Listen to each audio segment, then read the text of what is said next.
hit the notification bell, hit that subscribe button.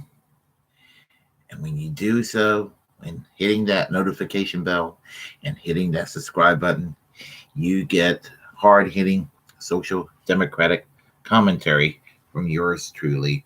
I am American Social Democracy.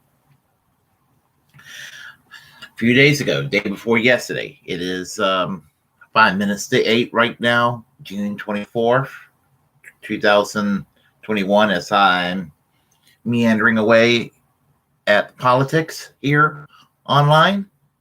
But day before yesterday, June 22nd, in the city of Buffalo, New York, India Watson got elected mayor of Buffalo, New York. This is big news because this is the first time a socialist actually won a mayoral race in decades of a U.S. city.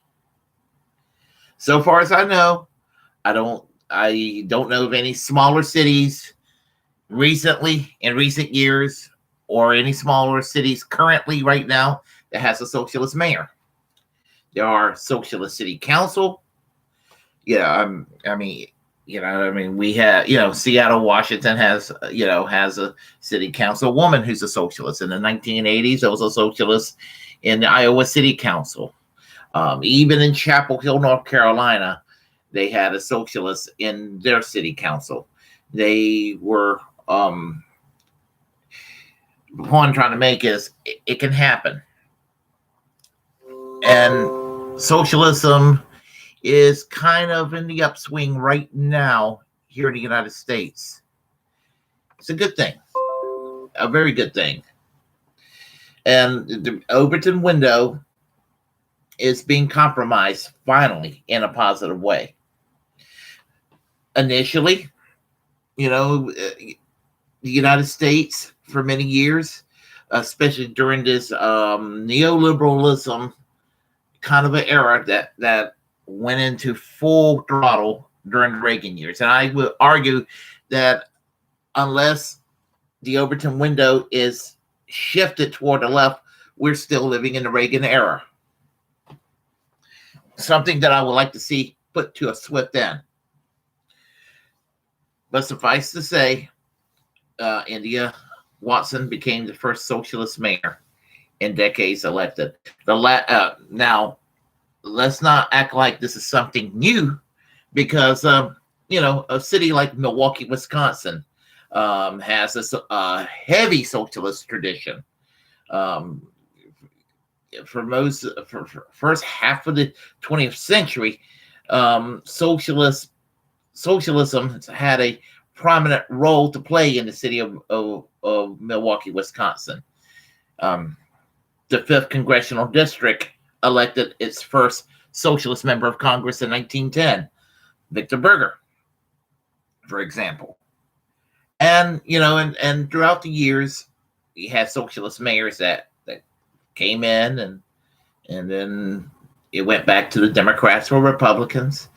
And then in 1948, Frank Zeidler became mayor of Milwaukee, and he served as the mayor from 1948 to 1960.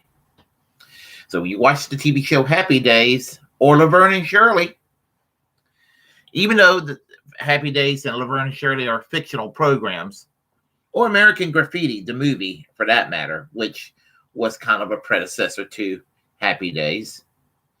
Remember, when you're watching such programs or the movie, you're watching the programs or movie that pretty much, if you think about it hard enough on political terms, the city of Milwaukee had an actual socialist mayor.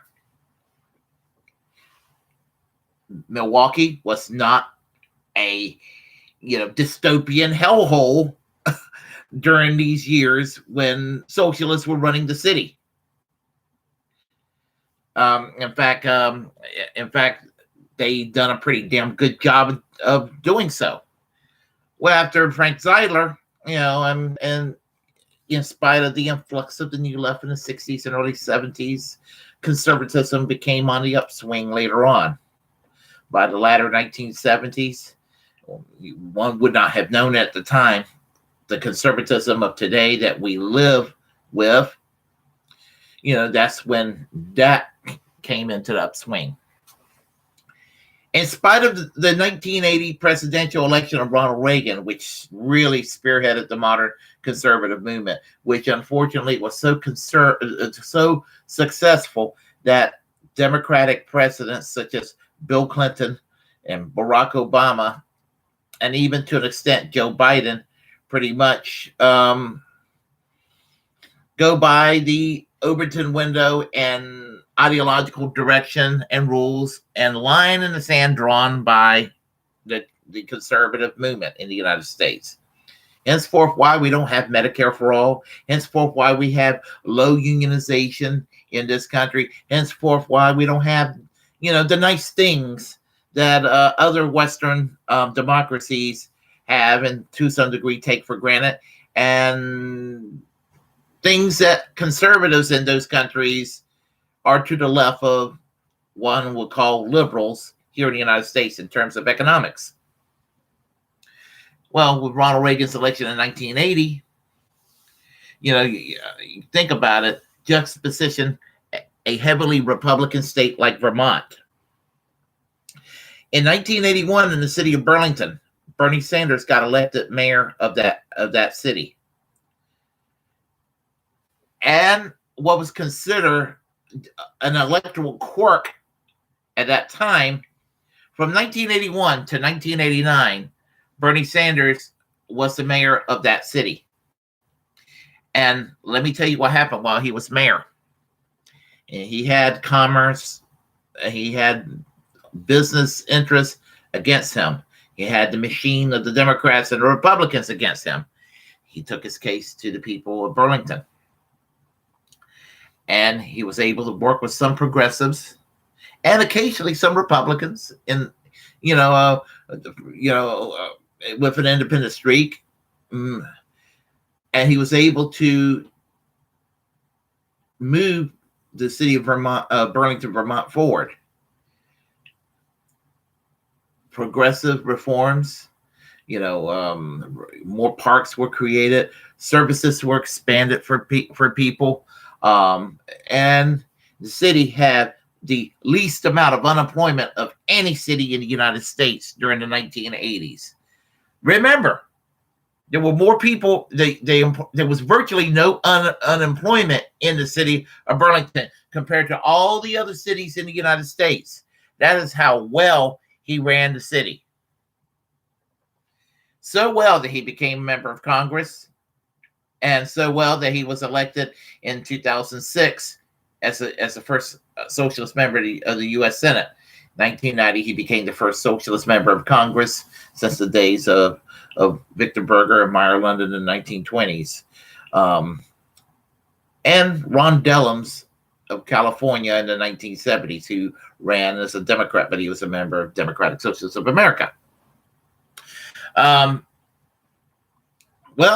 here's the thing.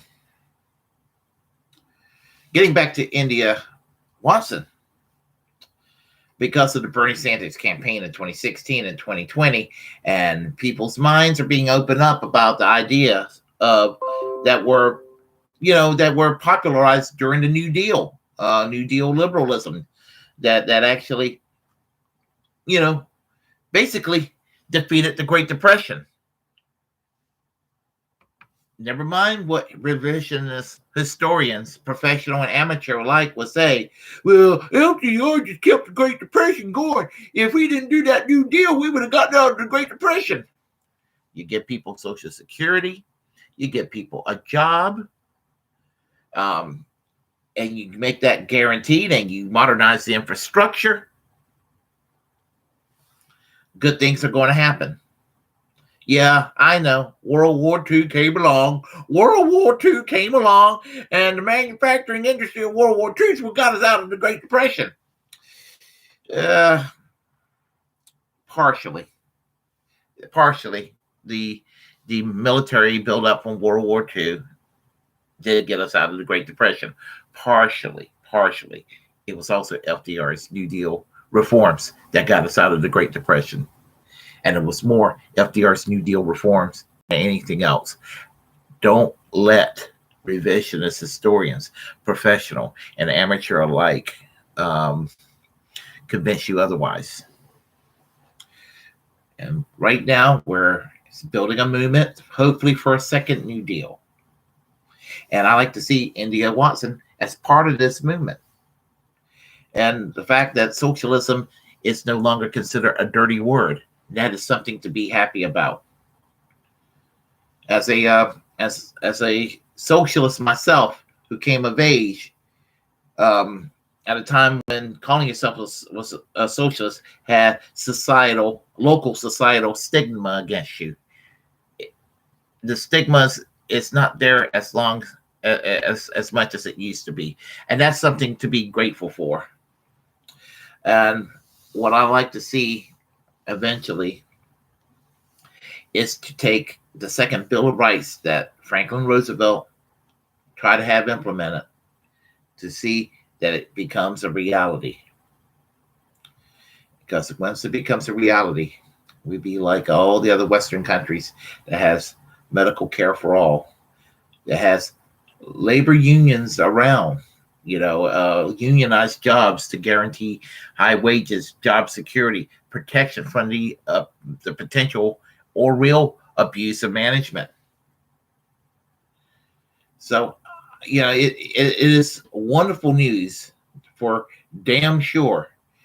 And I like to say to India Watson, from the bottom of my heart, I like to say congratulations.